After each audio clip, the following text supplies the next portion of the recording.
Inumpisahang itayo ang replika ng Hotel de Oriente na isang convention center sa Bagac, Bataan noong Oktubre 2013. Inabot ng halos 2 taon ang pagbuo ng gusali at halos 24 na oras na trabaho.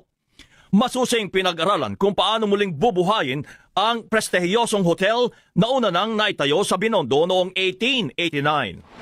Habang ginagawa ang gusali ng Hotel de Oriente, kasabay na rin ginagawa ang mga wood mosaic paintings ng Escularium at ang mga estatwa na bubuo sa interior design ng hotel. Naiiba rin at walang katulad na engrandeng hagdanan na dinisenyong hardwood, parquet at mosaic. Umabot sa 140 ang mga inukit na anghel na nakapalibot sa loob ng Hotel de Oriente. At 160 naman ang iba pang estatwa na inukit ng mga mahuhusay na wood carvers mula sa Paete, Laguna.